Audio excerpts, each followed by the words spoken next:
हिमालय की शांत और गूढ़ गुफाओं में मंद मंद पवन बह रही थी। आकाश में पूर्णिमा का चांद अपनी शीतल चांदनी बिखेर रहा था। उस रात्रि माता पार्वती अपने आराध्य पति भगवान शिव के समीप बैठी थी। उनके मन में एक गहन प्रश्न उठ रहा था। उन्होंने धीरे से भोलेनाथ से कहा, स्वामी, संसार में अनगिनत लोग आपको प्रसन्न करने के लिए विविध साधन अपनाते हैं। कोई मंत्र जप करता है, कोई यज्ञ हवन करता है, कोई कठोर तप करता है, तो कोई आपके चरणों में जल, दूध और बिल्वपत्र चढ़ाता है। किंतु मैं जानना चाहती हूं, इन सब में सबसे महान भक्ति कौन सी है, जो सीधे हृदय से आपको प्रिय हो जाती है। भगवान शिव ने पार्वती की ओर गहन दृष्टि डाली। उनके त्रिनयन में दिव्य करुणा और असीम ज्ञान की ज्योति झलक रही थी। वे मंद स्मित कर बोले, देवी, तुम्हारा प्रश्न अत्यंत गूढ़ है और युगों से साधक इसका उत्तर खोजते आए हैं। भक्ति केवल बाह्य आचरण से नहीं होती, उसका मूल भाव भीतर छिपा रहता है। आज मैं तुम्हें एक प्राचीन कथा सुनाऊंगा, जिससे यह स्पष्ट हो जाएगा कि सबसे बड़ी भक्ति कौन सी है। इतना कहकर महादेव ने अपनी जटाओं को हल्का सा झटका और एक दिव्य दृश्य प्रकट कर दिया। पार्वती को लगा जैसे वे समय के प्रवाह में पीछे लौट रही हों। सामने एक प्राचीन नगर और उसमें रहने वाला एक साधारण किसान दिखाई दिया, जो दिन रात कठिन परिश्रम करता था, पर हर कार्य से पहले शिव नाम का स्मरण अवश्य करता था। भगवान शिव ने कहा, देवी, इस किसान की कथा से तुम समझ पाओगी कि भक्ति का असली स्वरूप क्या है। उस प्राचीन नगर का नाम था कृपालपुर। यहाँ के लोग साधारण जीवन जीते थे, खेती बाड़ी करते और आपस में भाईचारे से रहते। उसी नगर में एक किसान रहता था, जिसका नाम था धनंजय। उसका घर कच्ची मिट्टी का बना हुआ था, जिसमें उसकी पत्नी गौरी और 2 छोटे बच्चे रहते थे। धनंजय का जीवन साधारण था, न कोई बड़ा धन संपत्ति, न वैभव, न कोई विशेष विद्वता, किंतु उसमें एक विशेषता थी। हर काम की शुरुआत वह ओम नमः शिवाय कहकर करता और हर सांस में भगवान शिव का स्मरण करता। सुबह होते ही वह सबसे पहले अपनी गौशाला में जाता, गाय का माथा सहलाकर कहता, भोलेनाथ का आशीर्वाद है कि ये गाय मुझे दूध देती है। खेत में हल चलाते समय भी वह अपने बैल को थपथपाकर कहता, ये भी महादेव के रूप हैं, जो मेरे लिए धरती को जोत रहे हैं।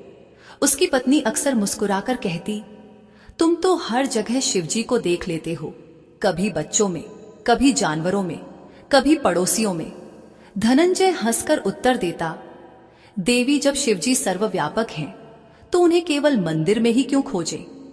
जो भोजन हम खाते हैं, जो जल हम पीते हैं, जो लोग हमारे आसपास हैं, सब उन्हीं के अंश हैं। नगर के अन्य लोग उसे साधारण और कभी कभी मूर्ख भी मान लेते। कहते, यह किसान बहुत भोला है, न पढ़ा लिखा, न कोई बड़ा पूजा पाठ जानता, बस हर समय शिव शिव करता रहता है। किंतु देवताओं की दृष्टि में धनंजय की यह भक्ति अनोखी थी। वह न तो शास्त्रों के कठिन मंत्र जानता था, न हवन कुंड में आहुति देता, न किसी बड़े यज्ञ का आयोजन करता। उसकी भक्ति का आधार केवल निर्मल हृदय और निस्वार्थ सेवा थी। एक दिन नगर में शिवरात्रि का पर्व आया। नगरवासी सब मिलकर मंदिर में भव्य आयोजन करने लगे। कहीं ढोल नगाड़े बज रहे थे, कहीं लोग दूध, दही, बिल्वपत्र एकत्र कर रहे थे। बड़े बड़े पंडित और व्यापारी आकर अपनी हैसियत के अनुसार चढ़ावा चढ़ाने लगे। मंदिर में सोने चांदी के आभूषण तक अर्पित किए गए। धनंजय के पास तो इतना कुछ नहीं था। उसने सोचा, मेरे पास तो बस यह थोड़ी सी खेती और घर में रखा दूध है, मैं इससे बढ़कर क्या चढ़ा सकता हूं भोलेनाथ को। उस रात उसने मन में निश्चय किया। वह अपने खेत में गया, वहां से सबसे सुंदर और ताजा अन्न के दाने चुने, अपनी गाय का दूध निकाला और एक मिट्टी के घड़े में भर लिया। रास्ते में चलते हुए उसने मन ही मन बार बार ओम नमः शिवाय का जप किया। मंदिर पहुंचा तो वहां भारी भीड़ थी। लोग भव्य वस्त्रों में, हाथों में फूल मालाएं, चांदी की थालियां और कीमती उपहार लिए खड़े थे। उनकी चमक दमक में धनंजय का मिट्टी का घड़ा और चुटकी भर अन्न बहुत छोटा लग रहा था। लोग उसका मजाक उड़ाने लगे। अरे देखो, किसान आया है मिट्टी के घड़े में दूध और मुट्ठी भर अन्न लेकर। क्या भोलेनाथ ऐसे गरीब चढ़ावे से प्रसन्न होंगे? धनंजय मुस्कुराया और बोला, भाइयों, मेरे पास जितना था उतना ही लाया हूं। मैं दिल से लाया हूं, यही मेरी पूजा है। वह सीधे शिवलिंग के पास पहुंचा और घुटनों के बल बैठ गया। उसने आंखें बंद कर ली और मिट्टी का घड़ा दोनों हाथों से उठाकर धीरे धीरे शिवलिंग पर उड़ेलने लगा। उस क्षण मंदिर का वातावरण बदल गया। अचानक हवा में एक अद्भुत सुगंध फैल गई। घंटों की ध्वनि अपने आप गूंजने लगी और लोगों को लगा जैसे स्वयं महादेव शिवलिंग से प्रसन्न होकर मुस्कुरा रहे हों। पंडितों और धनी लोगों ने आश्चर्य से देखा कि उनके सोने चांदी के चढ़ावे फीके पड़ गए, किंतु उस मिट्टी के घड़े का दूध दिव्य प्रकाश में बदल गया।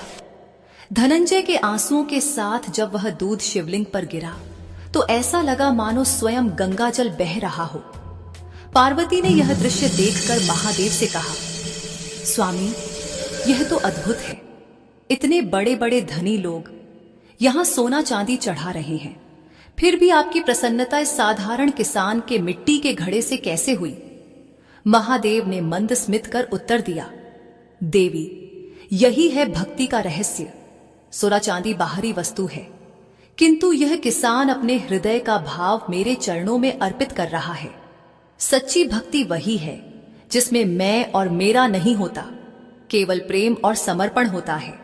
यही भक्ति मुझे सबसे प्रिय है। धनंजय किसान की कथा सुनकर माता पार्वती भाव विभोर हो गई। उनके नेत्रों में करुणा छलक उठी और वे बोली, स्वामी, अब मुझे समझ में आने लगा है कि सच्ची भक्ति केवल मंदिरों की भव्यता या चढ़ावे में नहीं होती।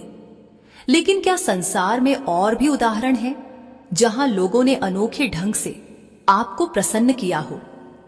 महादेव मुस्कुराए और बोले, देवी, इस संसार में अनगिनत भक्त हैं, पर हर एक की भक्ति का रूप अलग होता है। अब मैं तुम्हें एक ग्वाले बालक की कथा सुनाता हूं। उसका नाम था नंदू। यह कथा तुम्हें दिखाएगी कि सरलता और निष्कपट प्रेम भी कितने महान होते हैं। नंदू एक छोटे से गांव का बालक था। उसका पिता पशुपालक था और उसका काम रोज सुबह गायों को चराने ले जाना था। नंदू दिन भर गायों के साथ जंगल और चरागाहों में घूमता, बांसुरी बजाता और भोलेनाथ का नाम गुनगुनाता। वह न तो मंत्र जानता था, न शास्त्र पढ़े थे। उसकी दुनिया बस गायें, उसकी बांसुरी और भगवान शिव थे। हर शाम वह जंगल से लौटते समय एक बात जरूर करता। अपने साथियों को कहता, चलो आज भोले बाबा को दूध पिलाते हैं। सभी हंसकर कहते, नंदू, शिवजी यहां कहां हैं? मंदिर में तो कोई मूर्ति भी नहीं है। नंदू भोलेपन से उत्तर देता, अरे वो तो हर जगह है। इस पीपल के पेड़ के नीचे ही बैठ जाते हैं, वही उनका आसन है। और फिर वह अपनी छोटी सी मिट्टी की लोटिया में गाय का ताजा दूध निकालकर पेड़ की जड़ों में उड़ेल देता। दोनों हाथ जोड़कर कहता, भोले बाबा, ये दूध आपके लिए है। मैंने अपने हाथों से निकाला है, कृपया स्वीकार कर लेना। उसकी यह बाल सुलभ श्रद्धा प्रतिदिन चलती